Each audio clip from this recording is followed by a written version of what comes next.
What's up, and welcome to another episode of Movie Schmovie. This is episode number 259. My name is Steve. I'm one of the hosts of this podcast, and I'm also here with who? Ron. And John. Love it, love it. Smooth as silk. And you can do some magic. Like you could go in there and like cut those pauses. You could make it sound real good, John. You got those skills, so... I can cut the pauses shorter, or I can elongate them. Whichever, I can make it whatever you're feeling, man. I mean, whatever feels right. Right. You can add crickets. I can make it more or less comfortable for the listener. The anticipation, I think, every time they're probably going, "Wait, I know it's Steve, but who's he with this time?" Yeah. Right. And then when they're like, "Okay, good, Ron, good, he's got Ron, but what's the other guy's name?" And then they get to make a sandwich and come back, and then I say, "And John." There you go. So there you go. It's a good setup. Well, we wanted to talk about some current events. It seems like a lot of little news stories have been breaking lately that we haven't gotten a chance to talk about on the show. And there's one I'm just going to throw out there that I think we all have opinions about. Michael Keaton is going to be back in a DC Universe film, perhaps most likely playing a version of Batman, maybe the same version he did back in the Tim Burton films. What do we think of Michael Keaton returning to that world, definitely, and that role, possibly? I think it's incredible. So I heard the theory was that he would maybe play Thomas Wayne, who was depicted in Flashpoint. If you ever have some time, go see Justice League, The Flashpoint Paradox. The depiction of Thomas Wayne in that movie the animated movie is really incredible. Batman dies and Thomas Wayne assumes the role of the Batman. He is using guns and everything he can use around him rather than kind of having this moral code. He has a code. It's not quite as strict as Bruce Wayne. It's a really cool watch. And a lot of time travel and alternate versions of things. It's worth watching. But yeah, so with that context, I'm super happy to see that Michael Keaton may jump into the role in this Flashpoint storyline. I think it'd be really cool. And it'd be an excuse to show a person that isn't the Batman that's going to be in the trilogy to depict Batman. That'd be a really cool excuse. Yeah, it's a really cool. Anytime you like, just reading the headline was exciting. Just because like we all love, or I think we all love Michael Keaton's Batman on this podcast. But in general, people seem to really enjoy Michael Keaton's Batman or his Bruce Wayne. But it really is just like another example, though, of just like I feel like the DCEU or DC Universe, whatever the branding is on that, is just like still trying anything and everything, but it's kind of gotten to a point now where it's just like it's kind of cool, I guess, maybe, I don't know, that they're gonna just like go for anything and see what, we've been saying this, but like see what works kind of thing. Some things have obviously worked better than others for them and with some of their movies, but I think it's kind of cool, like, to rely on something that is pretty beloved, and especially with Michael Keaton being in a part of his career where he kind of was away from blockbusters for a while, and in the past years has been doing nothing but blockbusters. And if you're going to do one and, maybe have him back involved with one that could get some goodwill from fans, Batman is one of them. And I'm not super familiar with the Flashpoint storyline. I was reading about it just when his news broke. And I think it's a pretty cool idea, especially when they start talking about, that this version of Bruce Wayne is kind of be more of, or this other reality, other universe that gets spun off when Barry Allen goes back to I think save his mom or something. Is that right? I don't know the details, but for what I read about for the movie, at least what their idea is, that this version of Bruce Wayne would like kind of serve as like the Nick Fury type of mentor to superheroes in this world, or whatever kind of spins out from whatever the Flash does. Which is cool. I mean, it's different. I mean, I'm not exposed to that idea in the comics, so I'm aware of it, and I've heard the term, and I've seen the crossover they did with the Flash TV series with Ezra Miller's Barry Allen.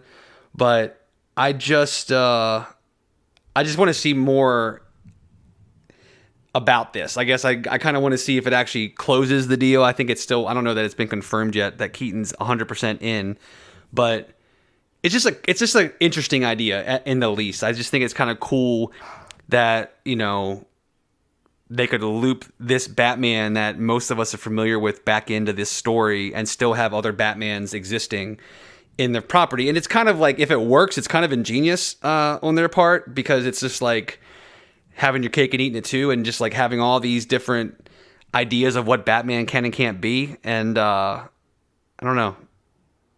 I'm not against it, basically, is what I'm saying. I think it's interesting, and I think that they're doing enough weird stuff, and I was like, they don't know what's working. I mean, Joker makes $1 billion, but, you know, other superhero movies aren't doing so hot. But on their end, I mean. So I think they're just open. And like, I remember reading an interview a while ago where someone had like talked to Andy Muschietti, who is supposed to be directing that film. And I think they asked him what you had said, Ronald, about like Thomas Wayne and like whether Jeffrey Dean Morgan would be playing Batman, because like there were rumors that some of the photos that Snyder was posting, like the bat suit, that it was actually him in the bat suit, and that may have been an idea that was a part of this process. Right, because he played Thomas Wayne in the Zack Snyder version of that part of Batman's origin. You know, so seeing him come back into that role would be a really cool way to loop him back in. I kind of hope Michael Keaton actually is playing Bruce Wayne and playing a spin on an older Batman that we might imagine is the same Batman from those other movies. The same way bringing J.K. Simmons into the Marvel Spider-Man films sort of hints at a multiverse where perhaps in this world we now can contain the Tobey Maguire films as well. You know, it suggests that's out there now that we're in the multiverse mode. His powers are a good gateway for that kind of storyline. Right. So I'm not familiar with the comic book story either, Steve, except to know that it does what we've just discussed, that it introduces different possibilities and alters the timeline forever, you know, in a way, or at least for as many issues and as many months as the company wanted to stick with it. And then they probably fixed it at some point. You know, that's what comic books do. But no, to me, I think that what's interesting about it is it signifies that DC is doing. Now they're kind of able to do that Marvel thing of just announcing some bit of casting or some potential bit of casting that just makes you go, oh, I kind of want to see that now. Can't wait. Cannot wait. Well, in Batman-related news, director Joel Schumacher died, and he directed two of the most maligned by certain folks, in comic book circles anyway. The Batman films he did were Batman Forever and Batman and Robin, the films that famously sort of took Batman back through the prism of camp that the Adam West show popularized. And I think a lot of people at that point were taking Batman very seriously, and they didn't want to see nipples on the bat suit, and they didn't want to see weird montages of Robin like using acrobatics to do laundry or whatever that was. I don't know what you guys thought of Joel Schumacher's Batman films. He obviously did so much more than that. I mean, really the logline on this guy is how many different movies he did do, and how many of them you might call classics, and how many of them are known to be, poorly received. It's an interesting career. I told you that I saw where someone said no one made as many good movies and bad movies as Joel Schumacher. I sort of mean that as a compliment. What do you guys think of his legacy, his Batman films, The Incredible Shrinking Woman, and more? I don't know, man. A life like his is, his films are all over the place, man. Some of them I really, really love. It's one just randomly came to my head, Phone Booth, which was this utilization of space that I just hadn't seen in a lot of movies. It kept my attention. It was just well made. And he has a ton of movies like that. So I did hate that Batman and Robin started with a hockey scene. And I do kind of think poorly of that film, but I didn't hate Batman Forever, and I do think that he contributed so much to cinema that it makes me super sad. 80 or 20 or it's anybody passing that can't make more art and experience life always makes me super sad. So yeah, I mean, I think. I in general kind of look back, and the ones that I remember and the ones that I think of are really movies that I look back positively on, and in some ways are some of my favorite movies ever. I mentioned The Lost Boys is a all-timer for me, and obviously that was something that a lot of people that we know and just of our generations is just really have a lot of love for. But even like The Incredibly Shrinking Woman, like I remember watching that when I was younger and like loving that. I mean, but I think that like movies like Falling Down, movies like the John Grisham movies that he did, like The Client and Time to Kill. And honestly, I really like Tigerland, which is like the movie that kind of, I guess, sort of introduced the film world to Colin Farrell. But I would say he did have some movies that were not good movies. But in general, like if I hear his name, I kind of think about a lot of movies that he made that really had a lot of variety to them. And like even like something like St. Elmo's Fire being in that conversation. Which, kind of shows versatility and a filmmaker that had a lot of different things to talk about or that he wanted to say or talk about. And, yeah, agreed. It's really sad. I mean, seems to have lived a really long and successful in a lot of ways and exciting and kind of unique life. And just, thank him for the movies he made that I fell in love with as a kid and even some as an adult. So I know he did a couple episodes of House of Cards, too, that I liked. But it's a bummer to hear of anybody like that passing. Yeah, he's kind of like an iconic director, I think, and definitely a director of his time. Movies that came out in the 80s and 90s kind of were very 80s and 90s movies, so that kind of travels with him too. But it's definitely sad to see. And I read someone saying this, and I was thinking one of the things I did know about him was that he was also kind of out and proud in an era where you didn't always know these things. People were often closeted. People with big careers were often closeted, and he was not. And whatever that's worth, I think that what this person said, that I was like, that's an interesting thought. They said he was not making films at a time when people were openly looking for other sensibilities, and when a gay sensibility was being sought after in mainstream movies. He was working at a time when, in order to get those themes in there, you had to sort of smuggle them in and get them past the milquetoast average audience goer. Sure. And the fact that he was able to get some of that sensibility, some of that, I don't know, queer perspective, you might say, into his movies in the 70s, 80s, and 90s when the climate was not friendly towards that type of storytelling, I think that's another thing that might make him special. Again, I can't quantify it personally, but when I read that, I thought that's an interesting point, because I did always know that about him, and it did kind of seem like, oh, here's a guy whose career hasn't been harmed in any way by it being known that he's gay. At least it seemed to me that was the case. So that's an interesting way that someone can kind of be a pioneer just by being a forceful artist of sorts. Yeah, man. Rest in peace. A guy who kind of feels like one of those last of those old guard directors from my childhood that just kind of is a big name, like a director who actually has a name. I think we've talked before about how that doesn't always happen. I think the last thing he directed was like the episodes of House of Cards that he did, which was, I think, the first season. I think is one he did, so that would have been like 6 or 7 years ago. He did like the middle episodes in season 1, I remember, and so that what is that? 2013. So it's been a while since he made anything. Yeah. I recently randomly watched DC Cab. I'm a huge Mr. T fan, and it's a wild, weird movie with a lot of randomness and zaniness, but it's actually a really good movie.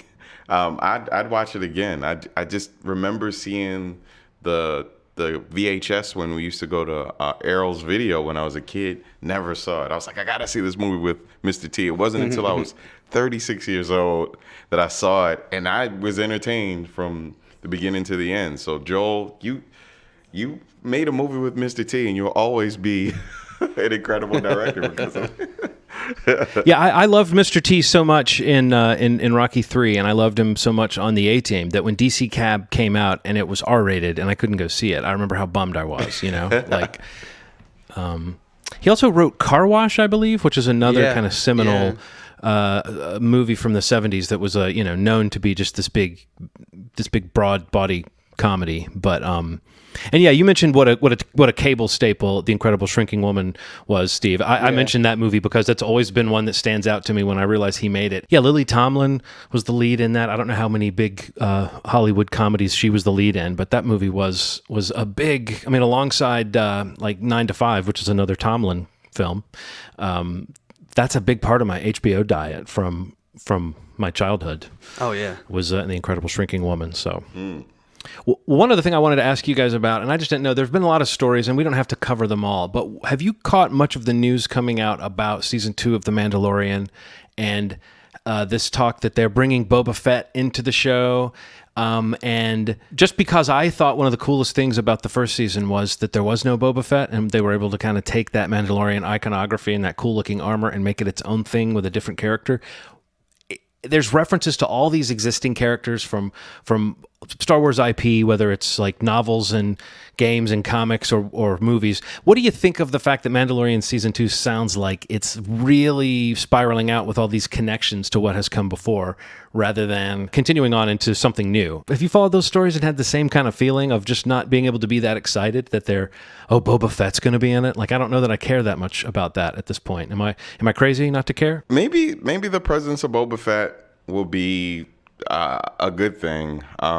It always makes me feel weird when something kind of hits on a level that not even they expected. You know, Baby Yoda is huge. People referencing him constantly in memes and,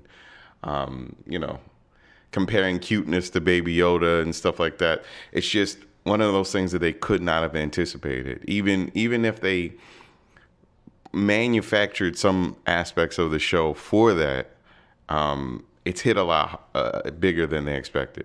So with that said, there's some like crowd pleasing that they have to do a little bit.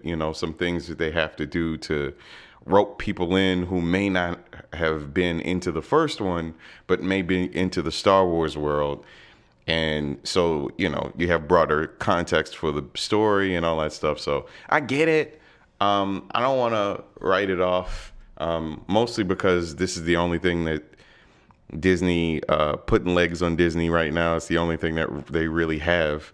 The Marvel stuff is not coming out. It seems like the Mandalorian's coming out before the Marvel stuff, correct? I think that's right. Mandalorian is still set for October because they had finished so much principal photography before this happened, and they're doing post-production remotely, whereas the Marvel ones had not finished shooting yet. So they have to get back in there and finish some shooting to, I think, come out in November. Is that when WandaVision is supposed to come out still? A sidebar to this whole Star Wars conversation is that the Marvel thing seems so scattered to the winds right now because after Endgame, there really hasn't been anything that has kind of picked up the banner of what people should really give a shit about. I don't think Black Widow was going to be the new standard bearer for their movies. It almost feels like a favor to Scarlett Johansson to give her character a movie. It could be really cool, but it doesn't seem like this points to the future. And the Eternals, which was going to be coming in November, which is now coming out sometime next year, we don't know anything about that yet. So we can't really, there's no cultural footprint to that idea yet. Do you know what I mean? So right now there's kind of nothing really.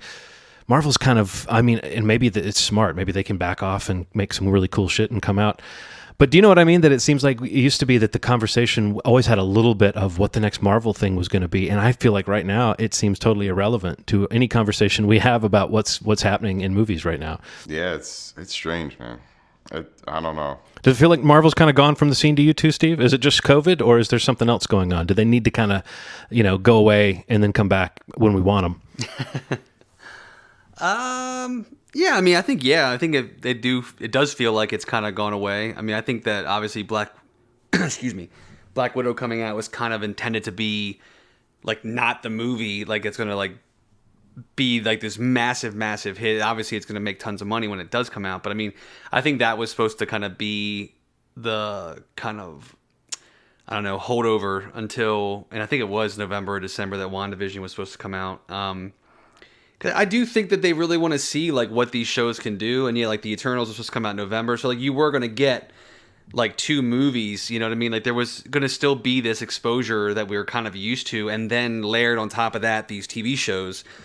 So maybe it's a good thing. I don't know. It's like everybody's suffering in a way because of what's happening with COVID in the industry and what can be made and what's been put on hold.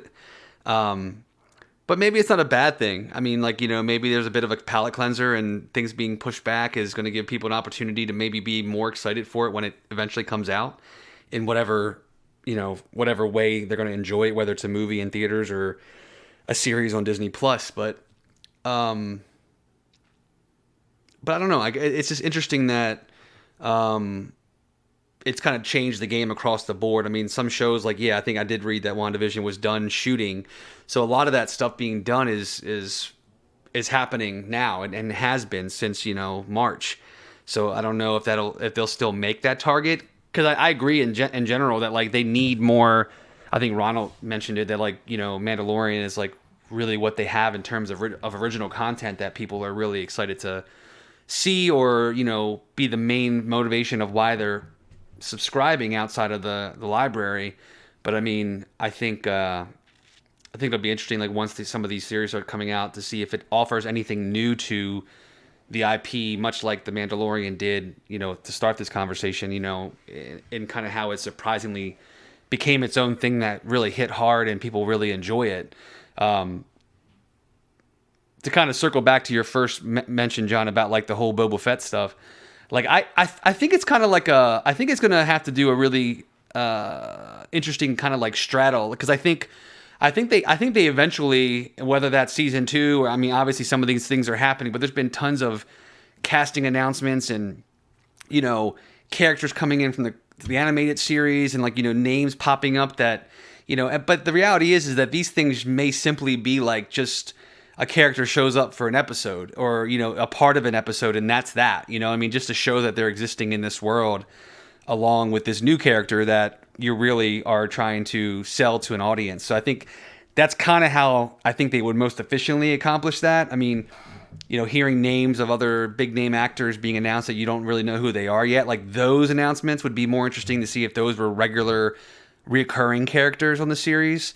As opposed to saying, oh yeah, like Boba Fett's coming in and he's going to be a major part of the whole season. Like maybe down season 3 or 4, include him more, but maybe just have him exist in this world during season 2 and show that it's there, if that's what they're ultimately deciding. But I think eventually, like whether it's season 2 or down the line, like I think it would make sense to kind of bring some of these characters in, just to kind of, from a business standpoint, I hate to say that, but I mean, I think they found success with a new property, but I don't really think if they handle it properly, it would hurt them at all to kind of, have known characters, fan favorites pop in to be a part of the story, but not like a main motivation to the story or to the narrative that you're following season to season for The Mandalorian.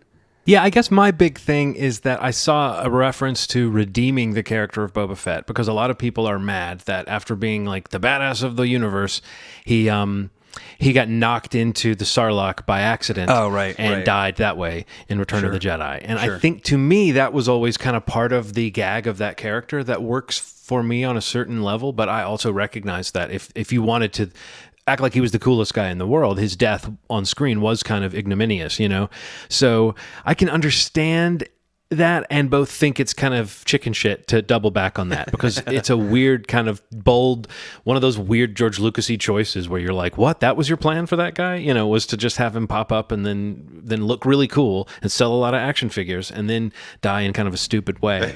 But yes, you're probably right that if it's done well, I won't have this complaint at all. And I have nothing against the idea of Tamura Morrison, that actor, getting some work playing Boba Fett for real. So I'm not trying to be Scrooge about it, but when I read that headline and I saw people really celebrating it, I thought, this is not what I want from Star Wars, is going back again for, more familiar shit. Right. Well, I had one other big topic, but I wanted to see if you guys had any other little news tidbits you wanted to talk about before we go into that. Oh, Cobra Kai coming to Netflix. Yeah, I was going to say that moving from YouTube to Netflix was kind of, I feel like that was kind of in the cards for a while. Like, I think people were talking about that. That was like an obvious no-brainer for Netflix, because it is like a pretty big hit on YouTube. But it was official this week that the 3rd season and the prior 2 are going to be coming to Netflix, which is pretty cool. I was late to that series, but I loved it. I watched the first season. I haven't watched it, but I will now that it's on Netflix. I mean, when it comes to Netflix, I'll definitely watch it. So I love season 1. It's damn near flawless. Did not see season 2. Is it worth checking out? Is it equally as good as the first? Because the first one was really good. If you're calling the first season flawless, which I agree, I love the first season. Like, yes, the second season is also very good. I don't know if it's as good, because it's kind of like, I don't know, like the cat's out of the bag in terms of what the idea for the show is, so it's a little different, but I mean, if you enjoyed it at all in the first season, the second season is a really good watch, and it kind of sets up a cool idea for I'm hoping what they do with season 3. So Cool. definitely can't wait to see that. Well, this last thing I wanted to mention, I've been wondering what you guys think about this. There have been a lot of headlines in the last few weeks about this, and I think there's an obvious sort of rightness to this. People should be rectifying this issue, but there is a lot of maybe different approaches to correcting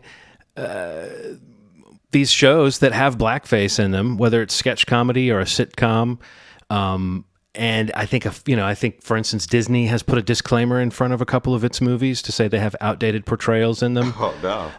And then Netflix has pulled an episode of with Bob and David because there's a sketch that has blackface in it. And I think Tina Fey has requested that the various episodes of 30 Rock that have some form of black or brown face in them be pulled from streaming services. What is the value of being exposed to something that might be good, but that just has outdated shit in it? I'm all about getting rid of all the things that were kind of racist. So I deal with a conflict in my life in general, and I guess the idea sometimes is like, because I don't do cartwheels about things that offend me, that they don't offend me. I've always been offended by blackface. I've always been offended by microaggressions and weird racial jokes in the workplace. I've always been very offended by that stuff, but you choose how to express your anger through different things. Not a big fan of, there have been a lot of think pieces about Tina Fey's lack of consideration for the portrayal of black women and blackface showing up. This has been an ongoing conversation. I love her comedy, but I've also been conflicted by the random portrayals, the terrible portrayals of black women and stuff, and black men. So I feel weird about it, as a comedy nerd who watches a ton of 30 Rock. Man, I love that show, but I'm always cringing during the course of comedy as a black man watching stuff that you are guaranteed a random weird joke that is not funny. It's just a pointed, shitty thing that people just put in the middle of comedy. It always exists. However, I do think we should have some mile markers. I do think we should keep things up sometimes. Not the statues necessarily, but there should be some sort of agreement that some things stay around so that people know that racism existed. I don't want to not know that racism existed. I don't want erasure of racism. I don't want it to happen anymore.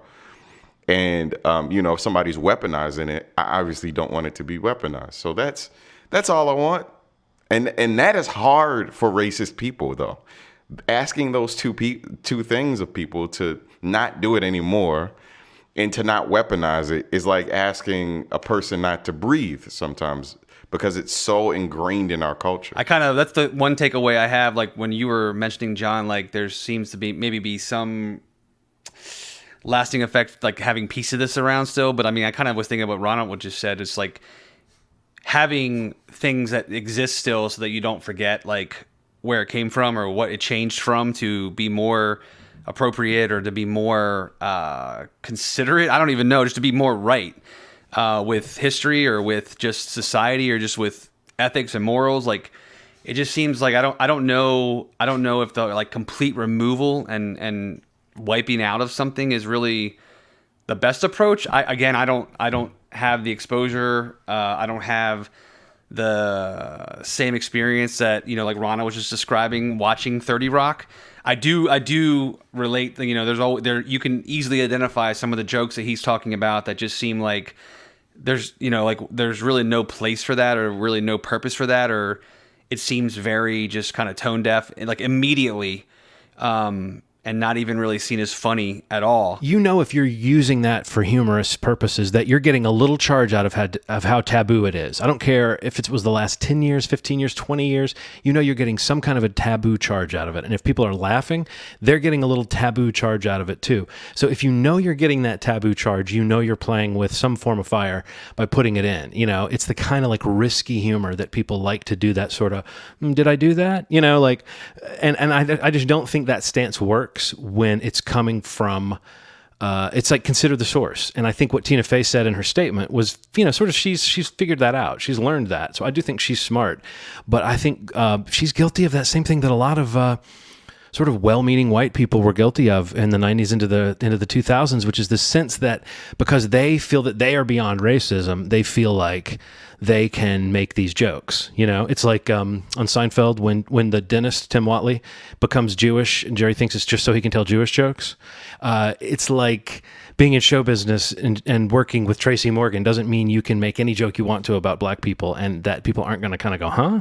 It's the kind of thing that once you notice it, it really stands out. I don't think that we're going to lose anything if those episodes are gone. Yeah. I think you're right. I don't think we're going to lose anything, but I do think it's a little weird.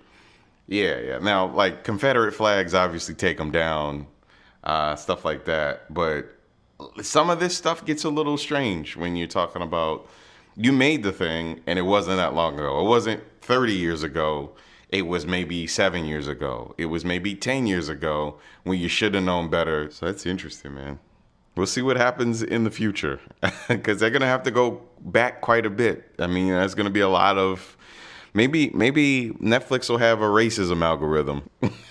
What do you guys think about Tropic Thunder in 2020? I haven't seen it in a while, but I really like that movie, man. I was aware of what was happening, but I thought the joke was that he's an asshole that doesn't really realize. You know what I mean? Like, yeah, sure, yeah, that was the joke, right? And it was kind of presented that way. And why am I more accepting of it? I mean, because it kind of puts it on the table what it is, and maybe that's the pill that's easier to swallow is when somebody presents the truth in it rather than just being like, hey, I'm Snoop Doggy Dogg and I'm a white man in blackface. Like Jimmy Kimmel did that impression of Snoop. They found that audio of that, like that weird audio of it's like it's within 10 years, man. Within 10, 20 years, that was never acceptable. That stuff was never acceptable. And yet, here we are. So, I mean, if that's the only avenue of comedy that we shut off, I think we'll live. You know what I mean? Like if we just say, don't do this anymore, I think we'll be fine. Right.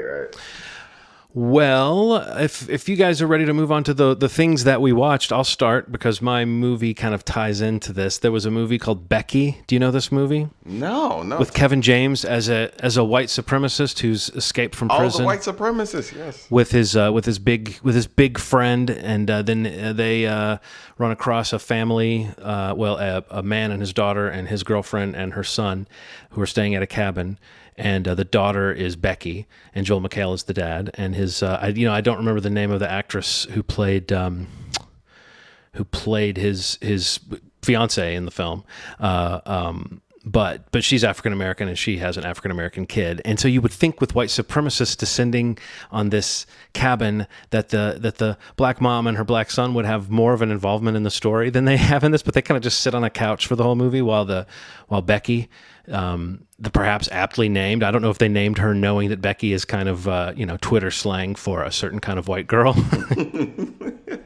But like Becky is this sort of badass who takes on the white supremacists and it doesn't quite save the day because people do die. But she kicks a lot of Nazi ass, and I don't know. I felt very like it kind of soft pedals some of the aspects of the fact that these guys are Nazis, despite the fact that Kevin James has a swastika tattooed on the back of his head. There's only a few scenes where any of that bubbles out, and I'm not saying I wanted to see a movie of just full-on racism, but it's a little bit weird to kind of visually signify all this stuff, but not really deal with it on a character level. It kind of feels like a missed opportunity for Kevin James to just go off as a bad guy, but he does have a few crazy scenes. And there's one scene that if I described it, you would go, oh, okay, I might see this just to see that happen to Kevin James. And then the girl, Lulu Wilson, I think is her name. She was one of the kids from Haunting of Hill House. She's blonde in this. She was a dark brown-haired girl in that. So it took me a minute to really see that it was her. Got an odd tone to it. I mean, there's a few scenes where she's wearing this knit cap that's got little animal ears on it, so she kind of almost looks like a Wes Anderson character in some of the framings. But then there's this ultra violence in it, and I think the moments where it just goes crazy are probably the best moments. but there's some real downtime and some real lagging, and the logistics of this home invasion scenario, it more so than most has like a 20 to 30 minute section where there's really just kind of people wandering around. There's not a real sense of geography or a real sense of momentum to the storytelling, but there's a few kind of cool moments. I don't know. I mean, it didn't really work for me overall, but I did think that at its best moments, I was like, okay, I can kind of see what they were going for here. But it's just an odd mix of elements. It really seems like the mom and the son should have been more characters, and it seems like Becky wasn't a likable enough girl. She's kind of petulant and pissed off, and so seeing her turn out to be this ass kicker doesn't really, you don't really enjoy it that much. Steve, what did you see? I was gonna I've been watching a bunch of like random TV stuff. I haven't really seen many movies, but I wanted to mention season 2 of Homecoming on Amazon Prime. Oh my God! Yeah, Let's talk about it. so I had it on my list to watch like the weekend it came out, and it just completely got buried. I don't know how, but we came back around to it last weekend to kind of catch up on it. And I mean, again, the same goes for the first season. I love that these are only like 30 minutes long or 35 minutes long. So easy to watch. So in general, I don't feel like the season is as interesting or as strong as the first season. I thought the first season was like great. Like I legitimately loved the first season with Julia Roberts was, I guess, the star of the first season. But I don't want to like spoil anything for the second season, but I think it's kind of cool that, and you can kind of see a lot of this in the trailers if you've seen the first season. But I guess in general, just to say that it ties more into the first season than the trailers kind of lead to believe, especially because it's basically promoted as like a new mystery, and it genuinely is a new mystery if you really cut down to it.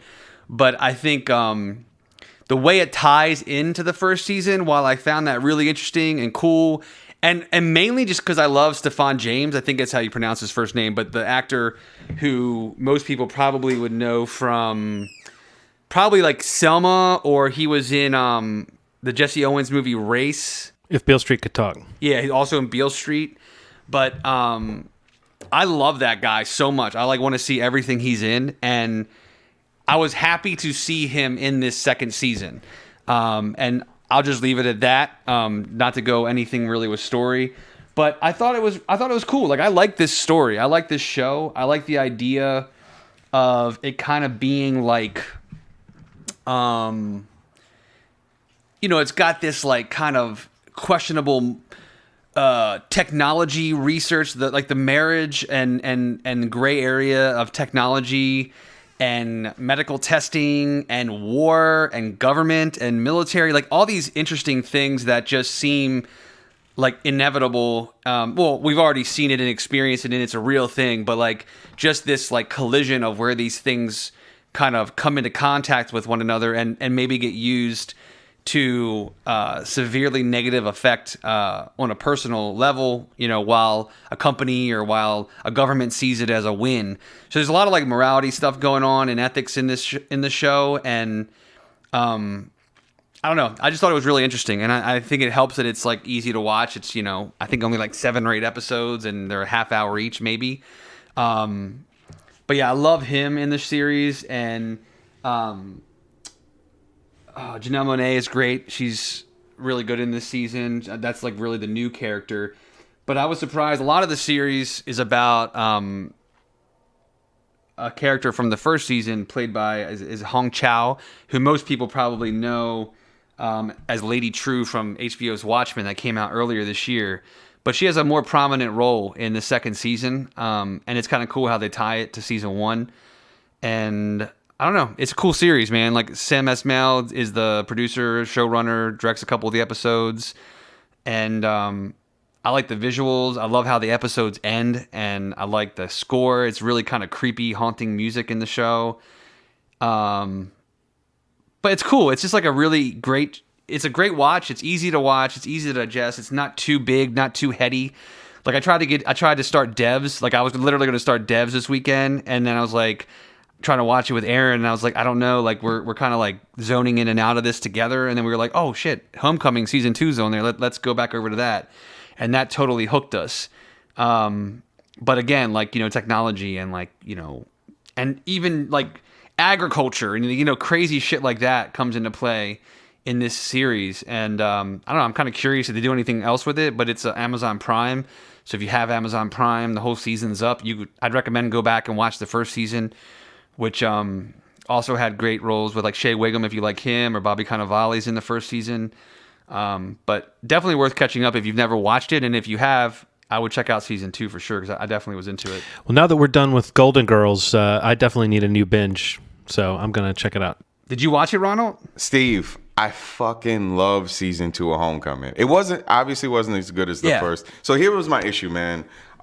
Second season was like really poorly received. Like, if you look everywhere, the general consensus is that it's bad. I saw that. I have a theory, but I think it has to do with everything going on right now. I think, okay, so one thing is that the fact that it is a re-examining of the first season is something that's untraditional.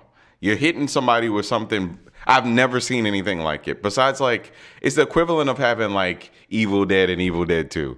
Or like, that's what it is, right? So that's one thing.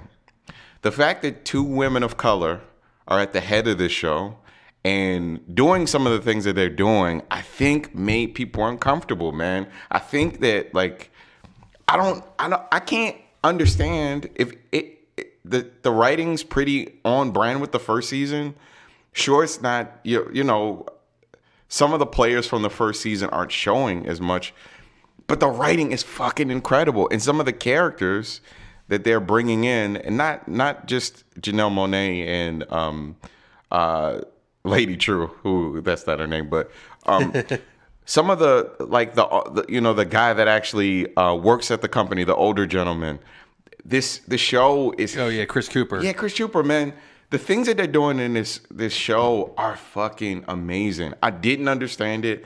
I wanted to talk to you about it because it really made me feel weird, man. Like, and I was like, what other reason besides 2 women of color and this being an untraditional sort of show? Like, it flipping the first idea on its head and kind of doing something different. I can't really understand any other reason why. I think you're right, probably, and maybe that, again, I don't want to spoil too much, but kind of tipped it a little bit, which is just that you kind of retread some of the story from the first season, but on a different track. Like, you see things kind of happening in parallel, but following different characters in their own little world, which I kind of think is really cool because it kind of tells you more about characters that you saw in the first season from a different perspective.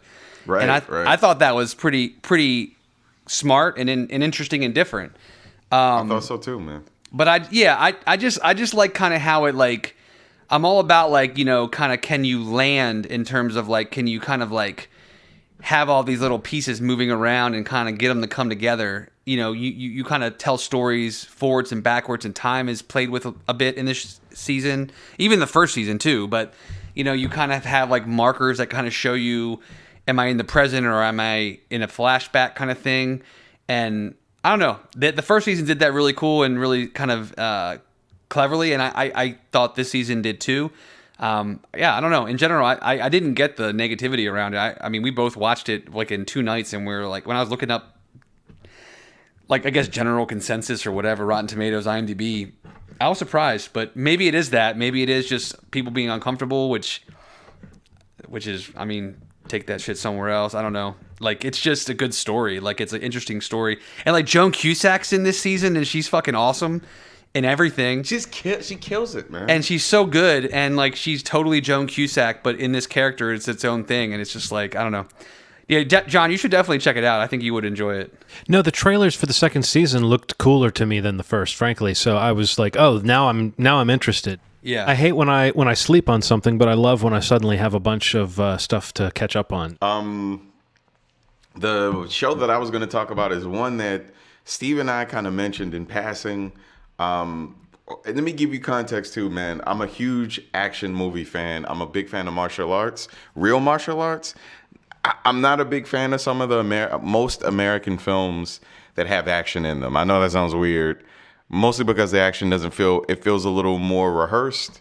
And then in 2009, I was introduced to Gareth Evans, who did Marintal which was a very good martial arts film. But then the Raid 1 and 2 really got me, man. Really got me. They're incredible films by a guy from Wales who just captures action in a way that you've never seen in your life. And then he did a short horror short in this movie VHS 2 called Safe Haven. Check it out, please. It's incredible. It's like the standout in that movie.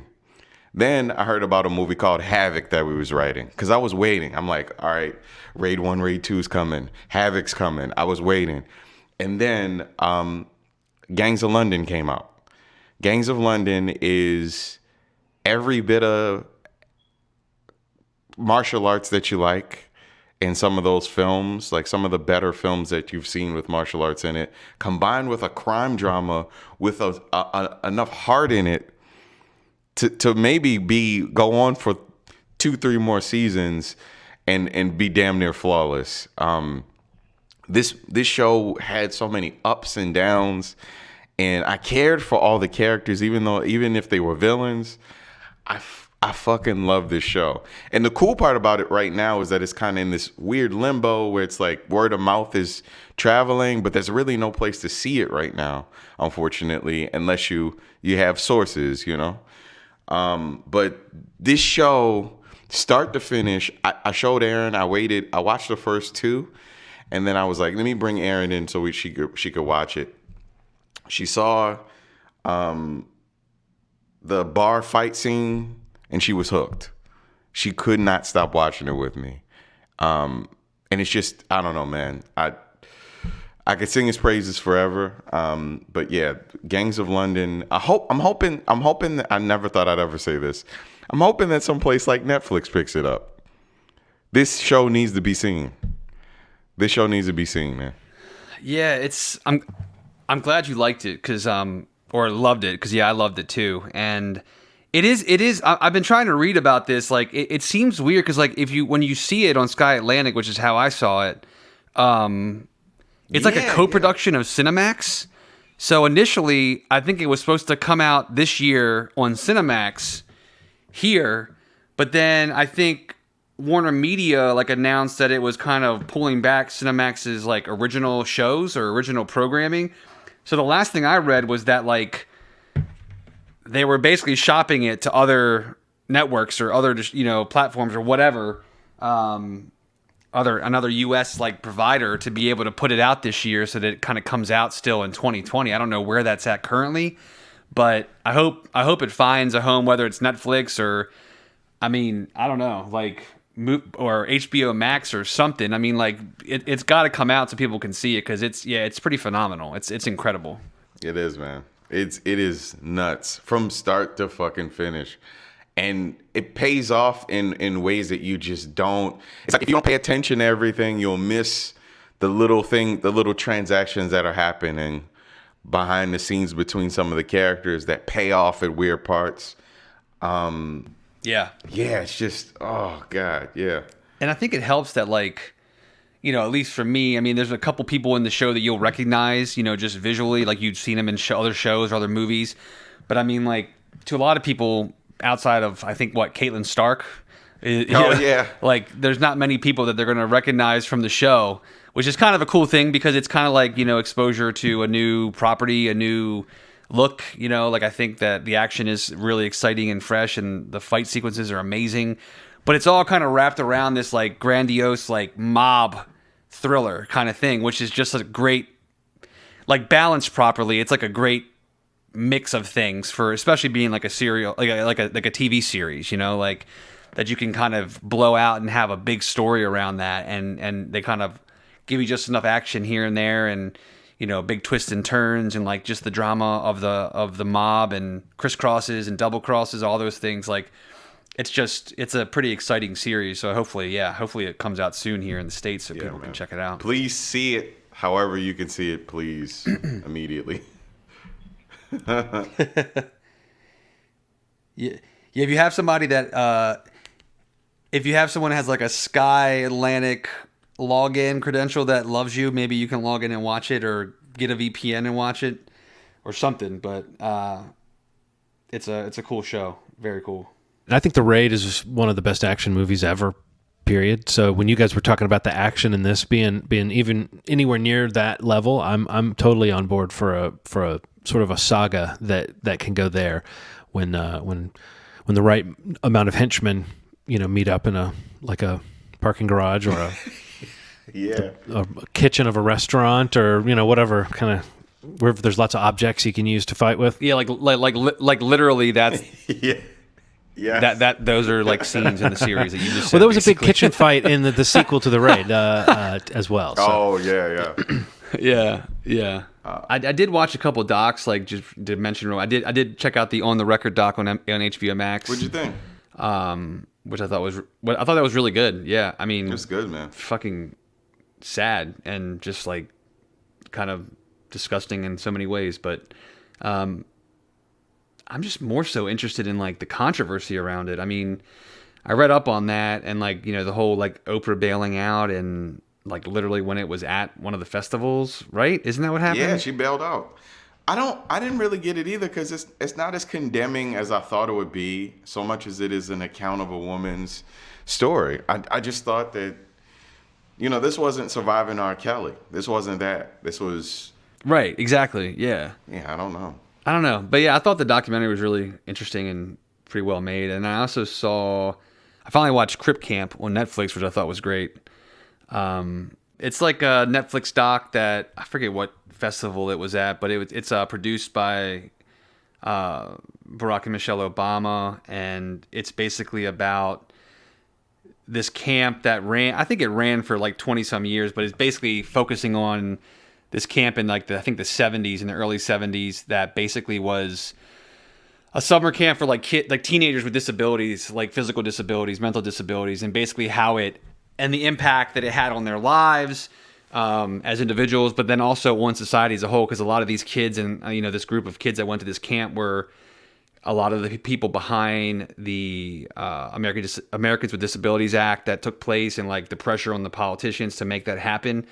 So it was kind of like a safe haven where they went and felt included and felt a part of something and felt kind of empowered and, enough to fight for things that they thought they deserved. And it's a really impressive. I mean, it's motivating. It's very emotional. And it's like, it follows them to where they're at today and what they've done with their lives and just like kind of the opportunities that were afforded to them because of this camp, that was like a last resort for some of them. So it's a really interesting story, and the impact that it had on policy and legislation that exists to this day, and kind of have given so many more people opportunities that may never had it.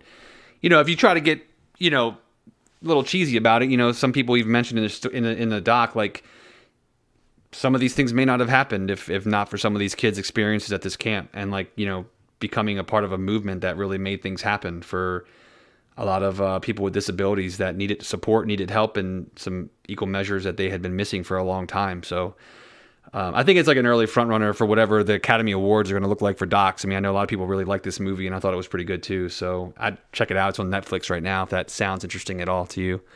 But yeah, it's called Crip Camp. No, you've just reminded me that I intended to see it when people were talking about it a few weeks ago, I guess. Yeah, definitely worth checking out. So yeah, thank you for the reminder. Those are 3 great reminders, actually. Yeah, man. There was one documentary I saw that you guys should check out. The less you know about it, the better. But the movie Little White Lie, which came out in 2014, I kept hearing that I should see it. How do I describe it without giving away what it is? It is a story about a woman who is raised to be a white Jewish woman, and she is clearly a black woman. And that's all I'm going to say. It is a very interesting. And it's a real story. It's a woman talking about her experience in the 90s of this strange sequence of events that happened with her family, where she was raised as a white Jewish girl. It's worth checking out. It's free if you have Amazon Prime. Oh, it was free if you had Amazon Prime. As the marches started, I don't know if it's free anymore, but yeah, it's a insane documentary with a lot of twists and turns. But Little White Lie, check it out, man. It's a good watch, man. It's you start off wondering how the hell this is gonna go, and then it gets weird. It gets really weird. Well, if you guys have nothing more, and I do not, I guess we'll wrap this up. You can find us at movieshmovie.com, facebook.com/movieschmovie. And yeah, we'll be back next week. I'm not sure what we'll be talking about next week, but I'm sure we'll come up with something fun. If you follow us on any social media channels, comment, like, follow, share, whatever you can do. And wherever you subscribe to this podcast, hopefully you've subscribed. You can leave us a review or a star rating or any kind of feedback there. It would be greatly appreciated. And all that said, I think we'll just see you guys next week. Thanks for listening. And as always, you've made our day. Bye.